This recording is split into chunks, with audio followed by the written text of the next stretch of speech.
Our oldest will be 16 in February, but she came home from a friend's house the other day and brought up something. She said, "Hey, Mom and Dad, I feel like you haven't prepared us for the real world." So, alarms start going off. You're so awesome. You're so awesome. I'd high five you if you were sitting right here.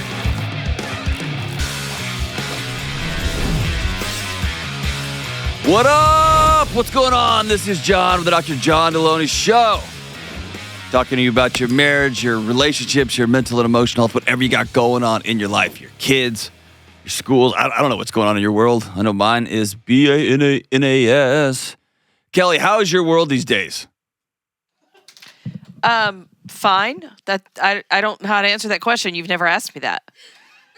That's not true. No, pretty much 100% true. I always ask you how things are going.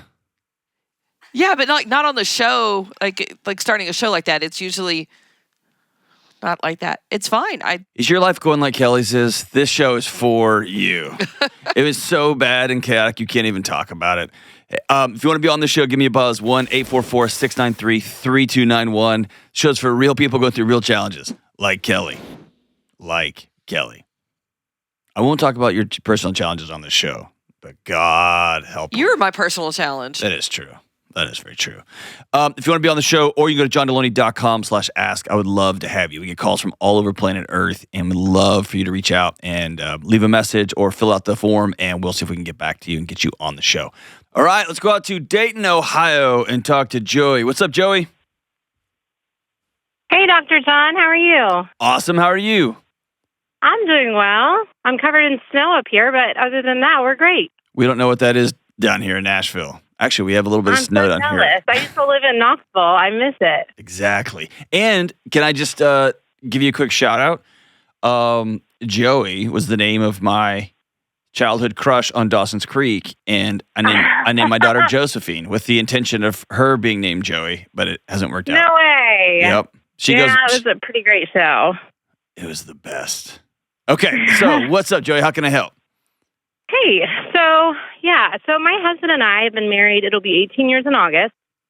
Going really well. We're really happy. We have 4 kids. But it's brought up a couple funny things. Our oldest will be 16 in February, so heaven help us. But she came home from a friend's house the other day and brought up something. She said, "Hey, Mom and Dad, I feel like you haven't prepared us for the real world." So alarms start going off. And we asked her to elaborate on it. And she said, "Well, you guys are kind of like Disney parents because you don't cuss and you don't argue.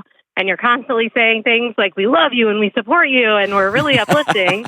I know. So I totally didn't see this coming because she said when she went to her friend's house, the parents were bickering and cussing and were really coming down on her buddies. And she's never seen that before. So she said that, when it comes time for her to get married and have relationships, we haven't demonstrated constructive conflict resolution. Those are my words, obviously not my 16-year-old's words, but she's like, "You guys never fight. I don't know what that's going to look like when I get married." So then my husband and I have kind of been reeling with it. We don't know how to do that productively and not, have the earth move from under our kids' feet because they've never seen that before. But I also feel like we haven't prepared them well enough to go to battle on their own for when they're an adult. So you're so awesome. You're so awesome. I'd high five you if you were sitting right here. So here's meta number 1. Okay. Your 16-year-old doesn't get a vote. Okay. The fact that your child can get through high school without their parents ever screaming and cursing at them is a huge win. We thought so until this came up. No. Okay. Here's what she's communicating to you. She found herself in an external situation that scared her, and she did not think of it like this. It's like, let's say she was a 16-year-old boy on a football field and just turned the corner wrong and some linebacker knocked his head off. Mm-hmm. If he came home and said, "Hey, you guys never hit me that hard. I was totally unprepared to get hit that hard." Right? That would make no sense. Yeah. And so psychologically, it's very similar. What you've given your kids is when the world hits them in the mouth, which it will, they have two things that very few of their peers will have. Number one, a sturdy, to quote Dr. Becky Kennedy, a sturdy set of parents that they can be anchored into so that when the world shoves them off a cliff, they don't fall to their death. They may bang up against the side of the cliff, but they're still anchored in. The second thing they have that is becoming an increasing luxury in this world, one of the highest privileges known to man, and that is an escape hatch. I can always go home. I'm welcome there. And here's the thing. It's really cool to look at like I'm making these names up. I don't know about their childhoods, but the Elon Musks and the Bill Gates and like these like Steve Jobs, like they had tough times growing up and they made it. That's true. That's fair.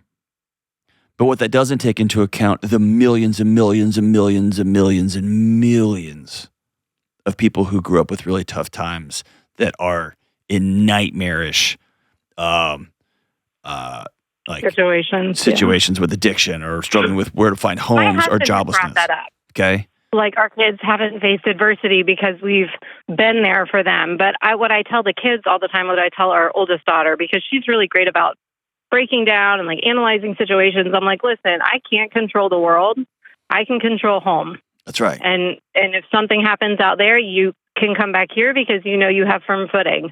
But I can't protect you forever. That's right. And so where you have to be careful is not to try to take home everywhere, just like to school. You're not allowed to hear mean things, and you're not allowed, like, it's good that she sees that's how other people interact, because then she's going to get to decide, I'm not going to marry somebody like that curses at me. So when I have friends that tell me that they have gotten divorced, or friends' parents that say, oh, you know, we made it look so easy, I think that's one of my biggest fears, because my husband and I did overcome a lot, but it was way before the kids showed up, you know? Absolutely. So they don't see that banter. Well, and I think those conversations when your kid reaches 14, 15, and 16, that's important. That's not a bad thing. I took a 12-hour road trip one way, 12-hour road trip back with just my son over the holidays. It was amazing. But he's in high school now. I told him some stories about me he didn't know. And that trip started with us kind of at odds after a long semester of him just starting high school. My wife says it's like an old bull and like a young, like she goes, man, this first semester was so annoying. You two just like bumping into each other all the time. But it started with like, my dad's kind of stupid. It ended, man, like pretty rad. Same team. Because it's like, hey, you're old enough to hear some of these stories. Here's why I do this because of this. Like, oh my goodness, Dad, I didn't know. I'm like, yeah, there's a lot you don't know, right? But every 14, 15, 16-year-old, they think they know everything. And that's cool. Mm-hmm. Where I do think there could be some powerful moments is in two shape-shifting things. Number one, we're going to show you behind the curtain some. You're 16 now. Every week or every month, you're going to do the budget with us. You're going to see how much we make. Mm-hmm. And you're going to get to see how we allocate it and how expensive things are. And so we're not just going to throw you to the wolves so that you have to scratch and claw and figure it out for yourself, because we know 18-year-olds do a terrible job of figuring things out on their own. Sometimes they do, but most of the time they don't. What we are going to show you is it sucks out there. And here's how we do it. And we're going to let you figure out how to get your oil changed. And we're going to let you figure out this, and we're not going to drive you anymore. You got to go get your license if she's one of those kids that doesn't like their license. And you're going to slowly start paying for stuff. So we're going to increase the weight on the bar. She's 16, 17, 18. That's important. But it's important when you're in the weight room in high school that they don't let you work out in there without coaches in there. Yeah. Right? So relationally, how do you think that would, I mean, I guess as she starts dating, we haven't crossed that yet, but as they start getting older with relationships, working through that also that way, like, well, no, this is part two. This is where you have an outsized responsibility. I want you, if at all possible, every week, every other week, I want you to begin to take the 16-year-old daughter of yours to breakfast before school, if at all possible. Tell your husband you got morning duty here. If at all possible. It may not be possible. Yeah. It may be y'all got to go to dinner. But here's what we're doing. We're setting up a context for when the conversation comes. Can I be super crass? Is that okay? No, please. I want her the first time some guy tries to undo her bra to come to you. Yeah. I want her to have that. We've established. I mean, I know we have the dinners together and open dialogue, and honestly, we're doing the questions for humans, and she loves that. Awesome. But I don't want her with your husband. I want her with you. Yeah. Because there's going to come a moment when you can say, "Hey, this happened to me that one time," and her eyes will get real big and go, "What?" Or, "Me and your dad struggled like this." What? Yes. And if you wait for a big announcement, a big moment, a big thing, then it becomes a spectacle that kids can distance themselves from. If it comes from every Tuesday we go to breakfast, every Tuesday we go to breakfast, Mom, every Tuesday we go to breakfast. Hey, Mom, this boy tried to kiss me yesterday, and I didn't like it. Now you've built this relational equity that these little questions sneak out. And they test you, and they're not doing it intentionally, but they're like, is she safe? Is she safe? Is she safe? I know we're safe at the dinner table. I know we're safe with Dad, but there's other layers to this. Is this okay? And then you can say, no. One time in high school, a guy tried to do this, and here's what happened. Or one time in college, this happened. Right. And it's just giving them the tools to be safe and productive humans. But they're not tools. They're relational connectivity. And I think that's where parents struggle. Kids, they need information and they need models and they need systems, but they need relationships way, way more. So I can tell my son, hey, don't do X, don't do Y. It is infinitely more powerful when I say, hey, dude, at one time I did this and here's what happened. And it cost me 10 years of my life. Don't do this. Or when I say, no, here's why. Or here's my rules and expectations, and you're going to break my rules and expectations, and you can always come home. But I think most parents wait until something bad has happened, or to some value is challenged, or until a kid leaves the house, or they wait until there's some big grand announcement. And one of my things I teach parents is as often as possible, take all the steam out of those things. That was the question for human things. Make conversations and interactions and connection a part of your life. So yeah. And that sounds so basic, but it makes so much sense. We've over-sophisticated ourselves. I think we got a bunch of academics, myself included, in a room, and we came up with all these theories and models, but the 16-year-old's life just keeps going. Their life just keeps going and keeps going and keeps going, and we'll come up with a teaching strategy and a plan. They don't want to know that. They want their eyes to get huge and be like, some guy tried to kiss you, Mom, and you didn't like that? Like, yeah, it was a bad deal. Here's what happened. Or even age appropriate.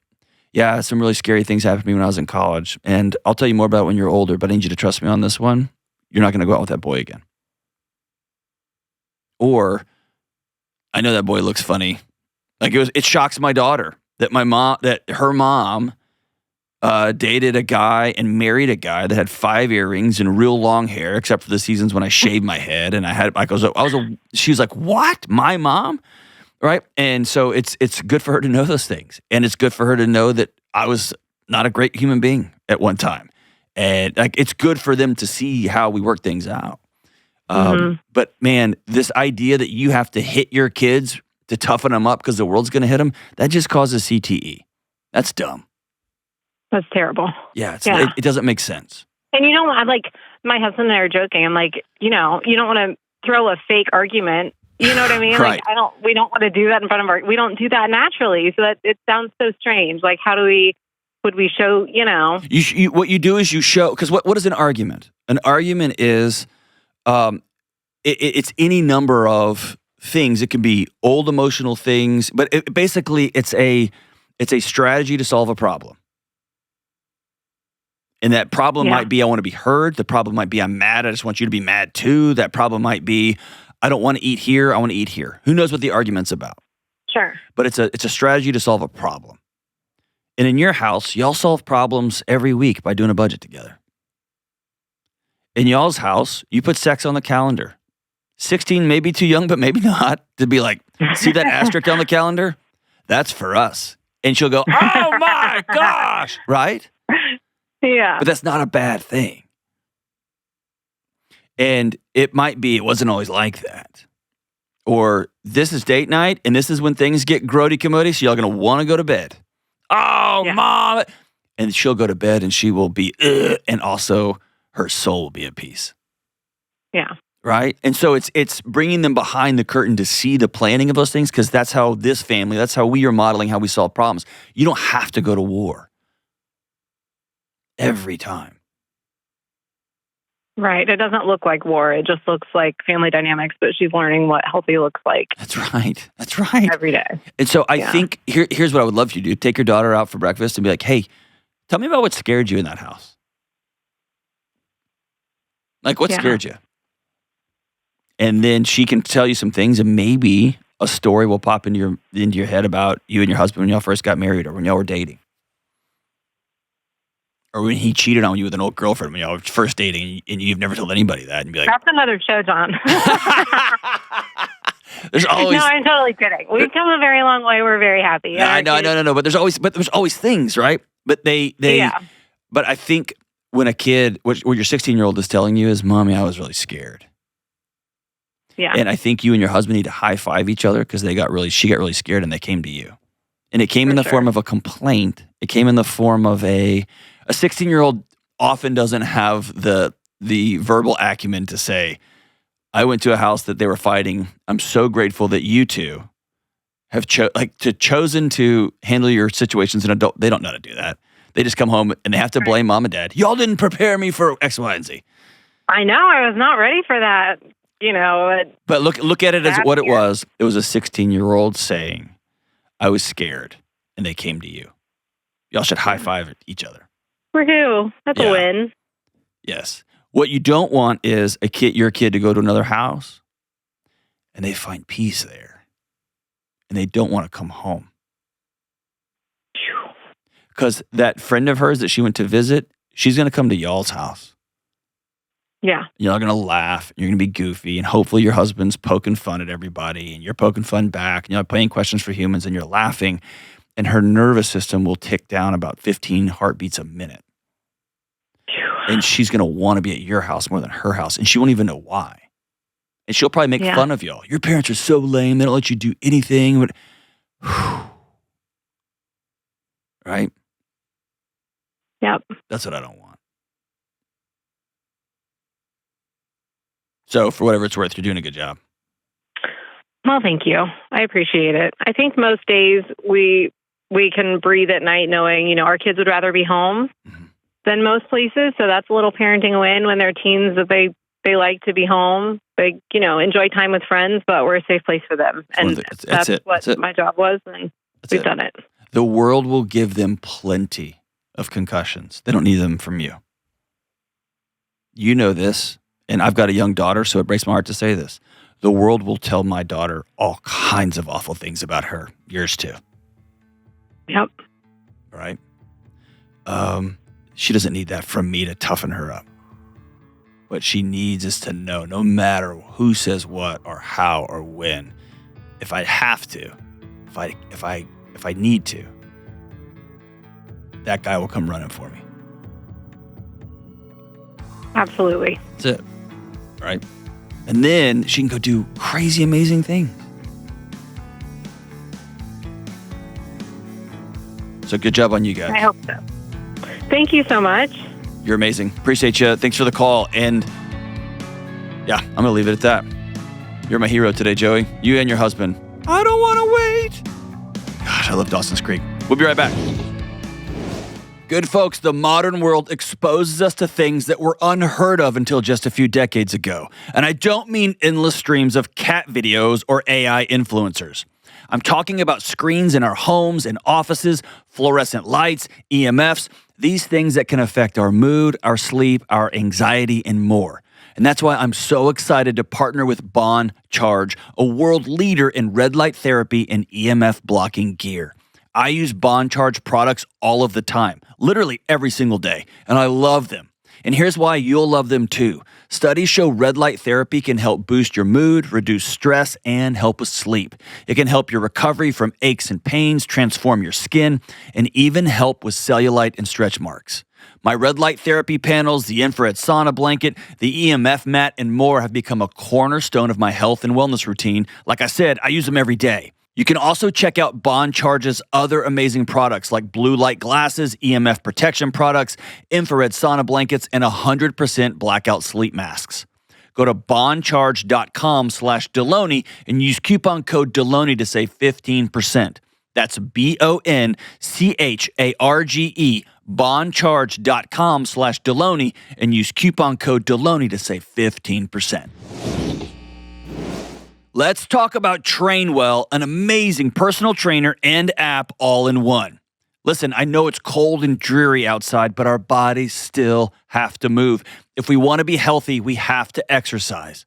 So if you're finally ready to start an exercise program, or if you've been a lifelong lifter like me and you're ready to shake things up, you got to check out Trainwell. I use it, my wife, my coworkers, and their spouses.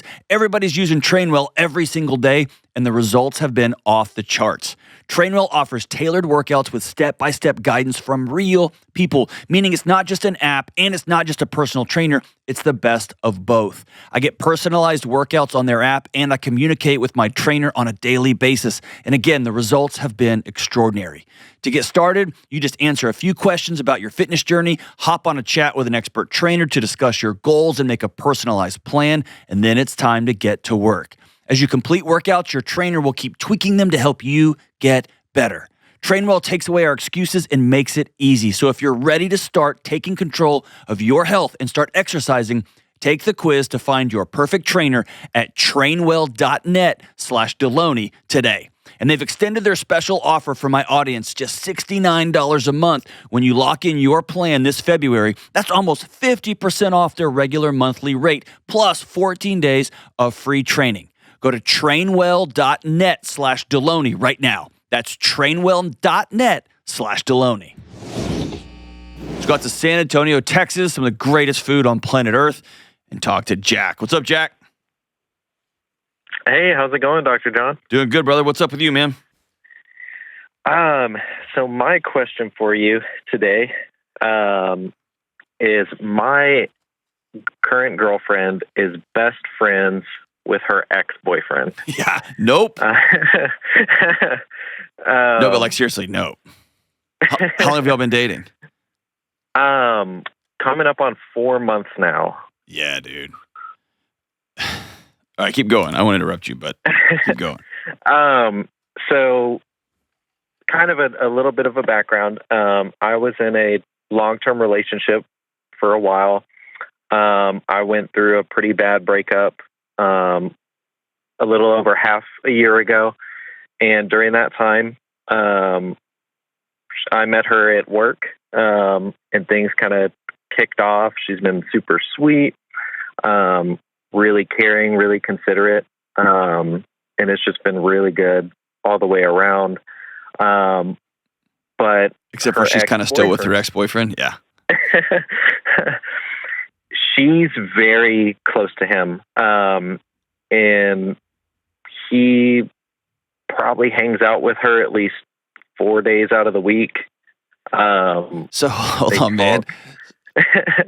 What are you, what are you not seeing here, man? I think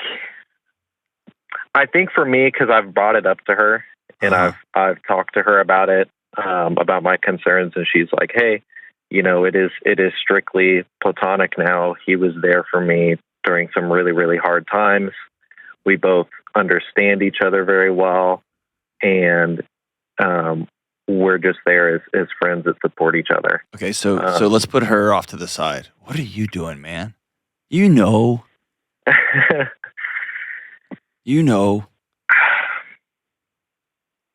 I think it's Jack. It's hard. You know.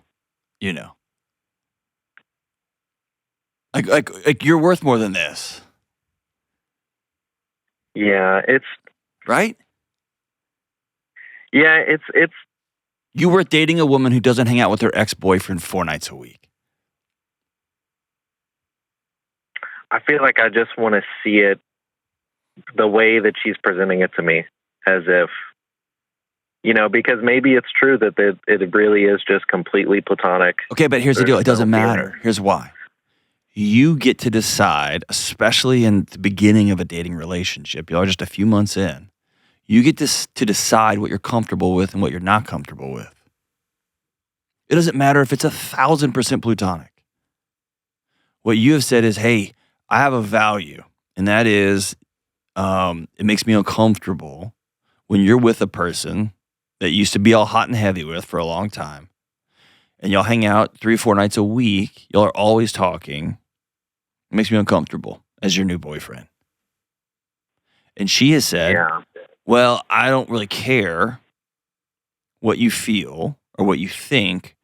He gets me and he knows me and we really understand each other. And he was there for me during a hard time. And you get to go, cool. She's allowed to do that. But what you're doing right now is you're taking your discomfort and you're just swallowing it. You're just shoving it down. And it will return with a vengeance. Yeah, I feel like I'm good with that. I kind of push a lot of my needs down. Yeah, don't, dude. They're going to erupt.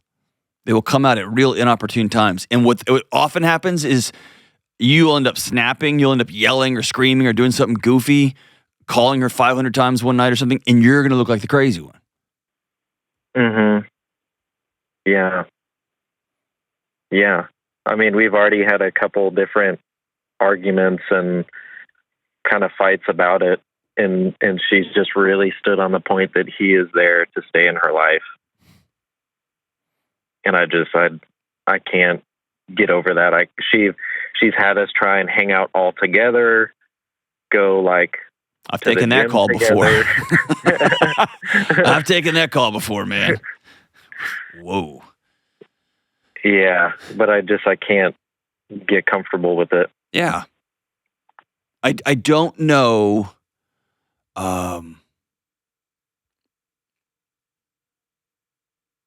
I don't know many that could, especially at the beginning of a relationship like this.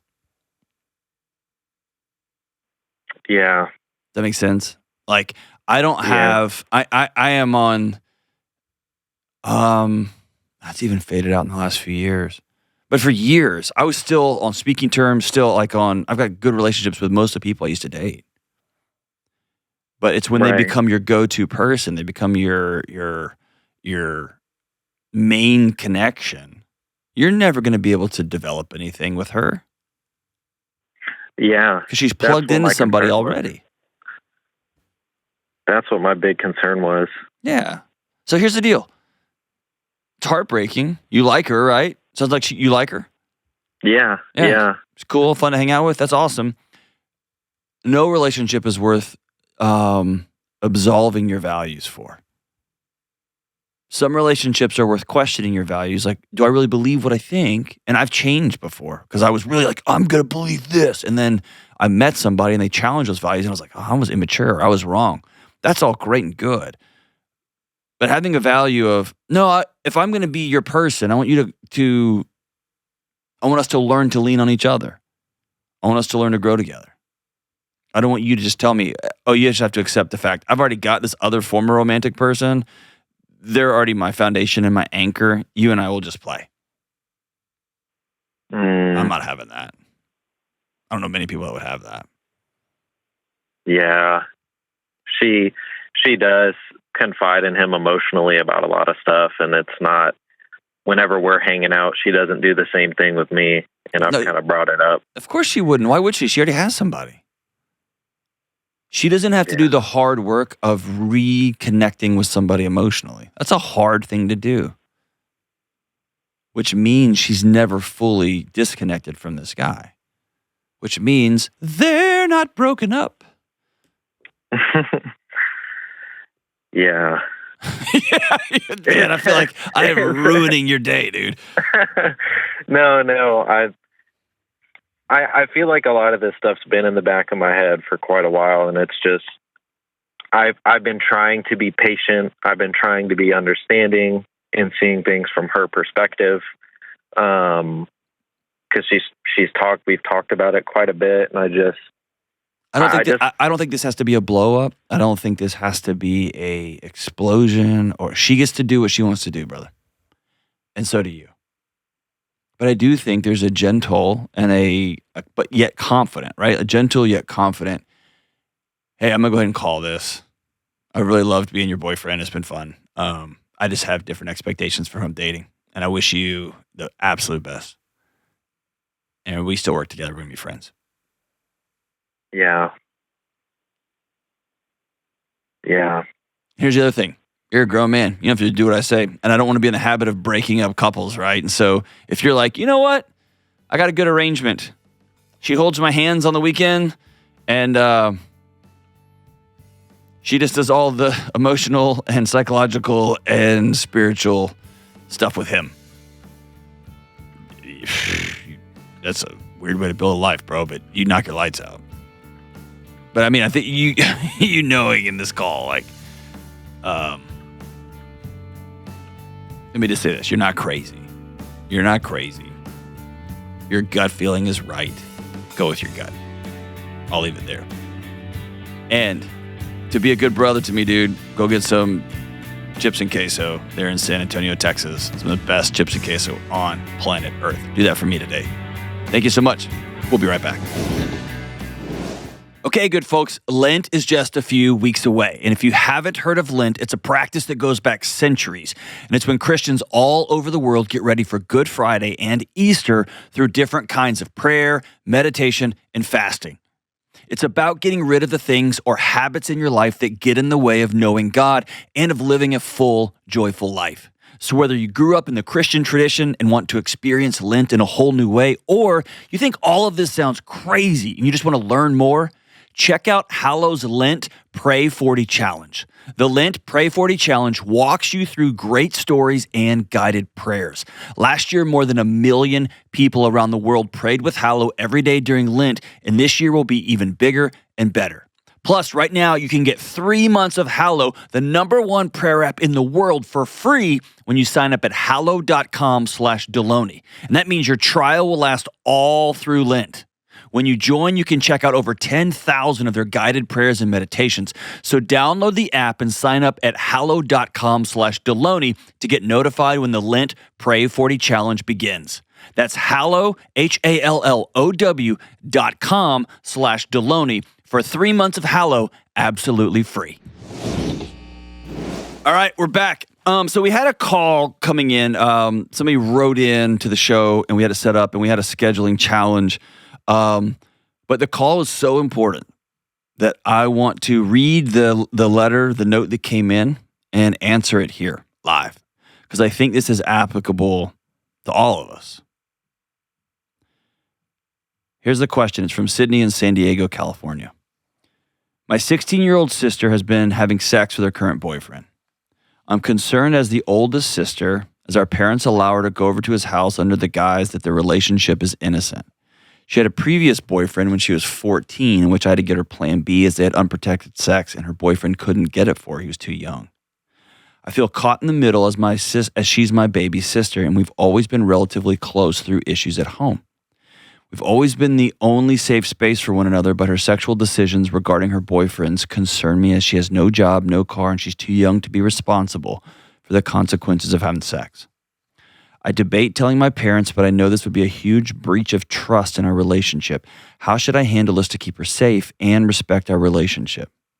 I'm 19 years old, and when she needs help, she's open. She's 19 years old. When it comes to sexual relationships with minors, when it comes to kids, teenagers drinking, trying drugs out, smoking weed, when it comes to adult friendships or relationships, maybe your friend is having an affair, maybe your friend is struggling with disordered eating or some sort of addiction on their own, or any number of things. It can also often feel like the most important thing in that relationship is the phrase, "I won't tell anyone." This trust. And I happen to have been I've done this for long enough, for 20 plus years, where people got really, really hurt because everyone around them said, I won't tell anybody. And it might have been because they were considering hurting themselves. And they said, you swear you won't tell? I'm like, yeah, I promise I won't tell. Well, I've been having suicidal thoughts and nobody says anything. Or don't tell anybody, but I've been sleeping with so-and-so. And they're 14. They're a child. They're 16. They're a child.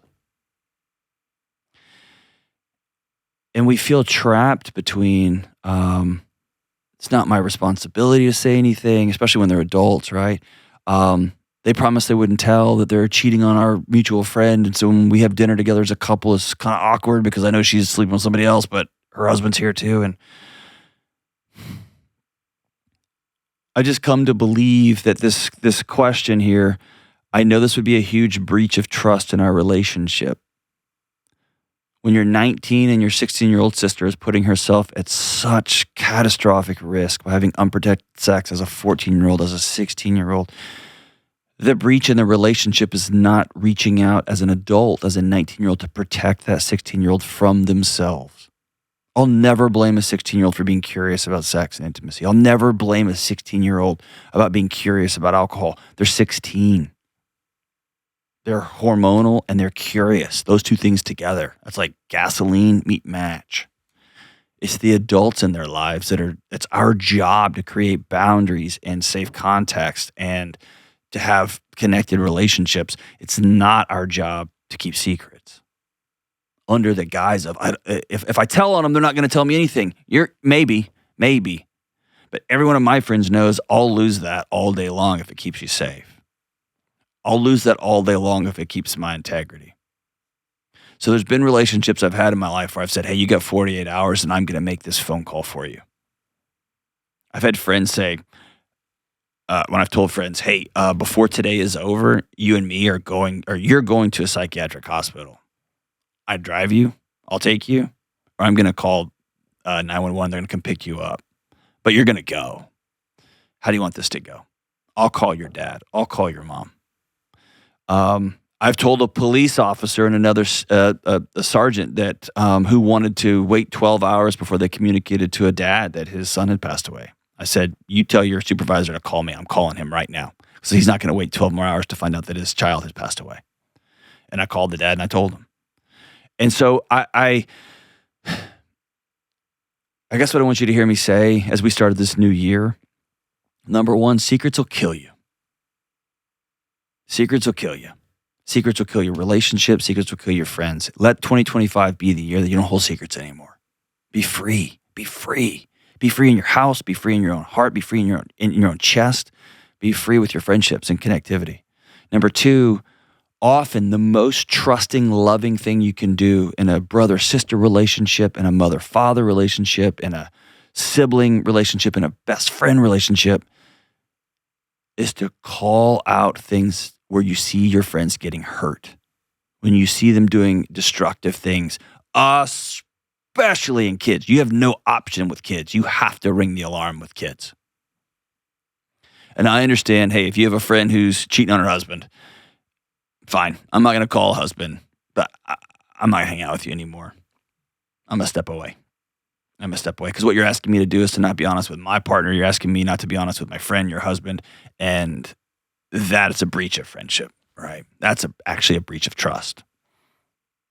And so, broadly speaking, I have a reputation with my friends and with people who call in, and I work with people all over the country behind closed doors, as being a vault. My wife doesn't know who I talk to. I just keep it quiet. It's just silence.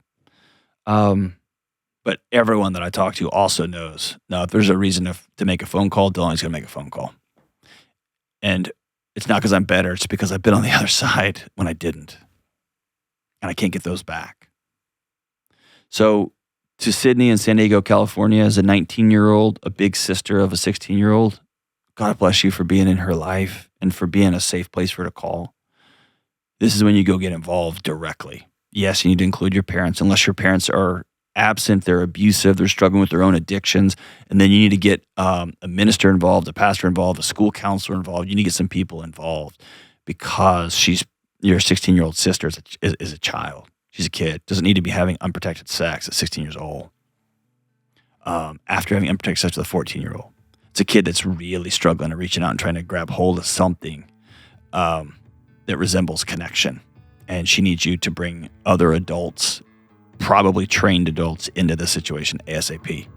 If you're an adult, if you're a grown-up like me, if you're really old, like kind of the geriatric population like Kelly or others, the responsibility is the same. If you have kids in your life, you have a mandate. You will get involved. If it's abuse, if it's sexual relationships, if it's alcohol consumption, if it's drugs, all that, you will get involved. They're kids. If it's your friends, let this be the year we're not keeping secrets anymore. Breach of trust is often silence. A breach of trust is often silence. Not gossip, but silence. We'll be right back. This show is sponsored by BetterHelp. You've probably heard people talk about different kinds of flags in friendships and romantic relationships. You got red flags and green flags and beige flags. Listen, it can be helpful to look for relationship patterns or unsafe behaviors. But to me, all these flag labels can distract from what's really important when you're trying to find a lasting relationship.